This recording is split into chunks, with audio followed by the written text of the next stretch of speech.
ಸ್ನೇಹಿತರೆ, ಎಲ್ಲರಿಗೂ ನಮಸ್ಕಾರ. ಇದು ಕೇವಲ ಒಂದು ಮೆನ್ಷನ್ ಅಲ್ಲ, ಇದು ಒಂದು ಭದ್ರ ಕೋಟೆಯಾಗಿದೆ. ಇದು ಪ್ರೆಸಿಡೆಂಟ್ನ ಮನೆ ಮಾತ್ರವಲ್ಲ, ಬದಲಿಗೆ ಇದನ್ನ ಅಮೆರಿಕದ ಹೃದಯ ಅಂತಾನೂ ಕರೀತಾರೆ. ಆದರೆ ಇದರ ಕೆಳಗೆ ಏನಿದೆ ಮತ್ತೆ ಇದಕ್ಕೆ ಇಷ್ಟೊಂದು ಭದ್ರತೆ ಯಾಕೆ? ವೈಟ್ ಹೌಸ್ನಲ್ಲಿ ಕೇವಲ ಸರ್ಕಾರಿ ಸಮಾರಂಭಗಳು ಮಾತ್ರ ನಡೆಯೋದಿಲ್ಲ, ಬದಲಿಗೆ ಪ್ರಪಂಚದ ಇಂಪಾರ್ಟೆಂಟ್ ಡಿಸಿಷನ್ ಕೂಡ ಇಲ್ಲೇ ತಗೊಳ್ತಾರೆ. ಈ ಬಿಲ್ಡಿಂಗ್ ಎಷ್ಟು ಲಕ್ಸುರಿ ಆಗಿದೆಯೋ ಅಷ್ಟೇ ಇದರ ಒಳಗಿನ ಸಿಸ್ಟಮ್ ರಹಸ್ಯವಾಗಿದೆ. ವೈಟ್ ಹೌಸ್ನಲ್ಲಿ 132 ರೂಮ್ಸ್, 35 ಬಾತ್ರೂಮ್ಸ್ ಮತ್ತು 6 ಮಹಡಿಗಳಿದೆ. ಅದರಲ್ಲಿ ಬೇಸ್ಮೆಂಟ್ನಿಂದ ಹಿಡಿದು 3ನೇ ಫ್ಲೋರ್ನವರೆಗೂ ಸಂಪೂರ್ಣ ನೆಟ್ವರ್ಕ್ ಇದೆ. 400ಕ್ಕೂ ಅಧಿಕ ಡೋರ್ಸ್, 150ಕ್ಕೂ ಅಧಿಕ ವಿಂಡೋಸ್ ಮತ್ತು 28 ಫೈರ್ ಪ್ಲೇಸಸ್ ಇದೆ. ಪೂರ್ವದಲ್ಲಿ ಫಸ್ಟ್ ಲೇಡಿ ಆಫೀಸ್ ಇದೆ. ಅತಿ ಹೆಚ್ಚು ಸೀಕ್ರೆಟ್ ಪ್ಲೇಸಸ್ ಇದರ ಕೆಳಗಿದೆ. ಪ್ರೆಸಿಡೆಂಟಲ್ ಎಮರ್ಜೆನ್ಸಿ ಆಪರೇಷನ್ಸ್ ಸೆಂಟರ್, ಇದನ್ನ PEOC ಅಂತಾನೂ ಕರೀತಾರೆ. ಇದು ಒಂದು ನ್ಯೂಕ್ಲಿಯರ್ ಪ್ರೂಫ್ ಬಂಕರ್ ಆಗಿದೆ. ಒಮ್ಮೆ ವೈಟ್ ಹೌಸ್ನ ಮೇಲೆ 9/11 ದಾಳಿಯಾದಾಗ ವೈಸ್ ಪ್ರೆಸಿಡೆಂಟ್ ಡಿಕ್ ಚೆನಿ ಮತ್ತು ಪ್ರೆಸಿಡೆಂಟ್ ಬುಷ್ ಅವರನ್ನ ಇದೇ ಬಂಕರ್ನಲ್ಲಿರಿಸಿ ಪ್ರಾಣಾಪಾಯದಿಂದ ಕಾಪಾಡಿದ್ರು. ಪಶ್ಚಿಮದಲ್ಲಿ ಸಿಚುವೇಶನ್ ರೂಮ್ ಇದೆ.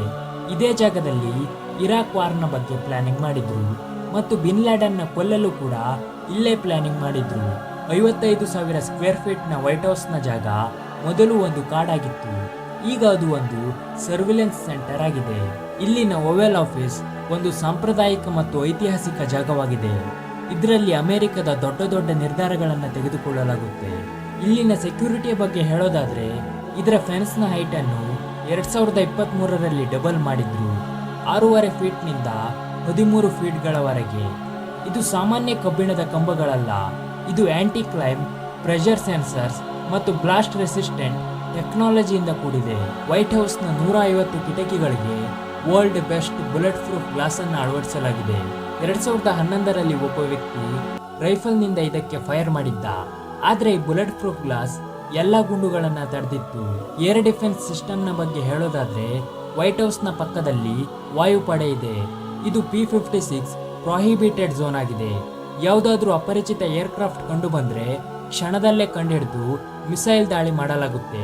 ವಾಷಿಂಗ್ಟನ್ನ ಸುತ್ತಲೂ ಶಾರ್ಟ್ ಟರ್ಮ್ ಮತ್ತು ಮೀಡಿಯಂ ರೇಂಜ್ ಮಿಸೈಲ್ ಸ್ಟೇಷನ್ ಇದೆ. ಆದರೆ ಯಾರಿಗೂ ಗೊತ್ತಿಲ್ಲ ಇಲ್ಲಿ ಎಷ್ಟು ಜನ ಕೆಲಸ ಮಾಡ್ತಾರೆ ಅಂತ. ಕೆಲವು ರಿಪೋರ್ಟ್ಸ್ಗಳ ಪ್ರಕಾರ 1,000ಕ್ಕೂ ಅಧಿಕ ಆಫೀಸರ್ಸ್ ಕೇವಲ ವೈಟ್ ಹೌಸ್ನ ಅಕ್ಕಪಕ್ಕದಲ್ಲಿರ್ತಾರೆ. ಆರ್ಮಡ್ ಪೆಟ್ರೋಲ್ಸ್, ರೂಫ್ ಟಾಪ್ ಸ್ನೈಪರ್ಸ್ ಮತ್ತು ಕಂಪ್ಲೀಟ್ ಸರ್ವೆಲೆನ್ಸ್ ಸಿಸ್ಟಮ್ 24 ಗಂಟೆ ಆಕ್ಟಿವ್ ಆಗಿರುತ್ತೆ. ಆಶ್ಚರ್ಯದ ವಿಷಯ ಏನಂದ್ರೆ, ವೈಟ್ ಹೌಸ್ನ ಕೆಳಗೆ ಈ ರೀತಿ ಒಂದು ಸೀಕ್ರೆಟ್ ಟನಲ್ ಇದೆ.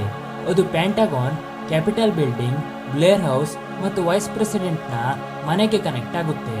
ಸ್ನೇಹಿತರೆ, ಇದಿಷ್ಟು ವೈಟ್ ಹೌಸ್ನ ಬಗ್ಗೆ ಮಾಹಿತಿ. ಇದರ ಬಗ್ಗೆ ನಿಮಗೇನು ಅನ್ನಿಸ್ತು ಅಂತ ಕಮೆಂಟ್ನ ಮೂಲಕ ತಿಳಿಸಿ.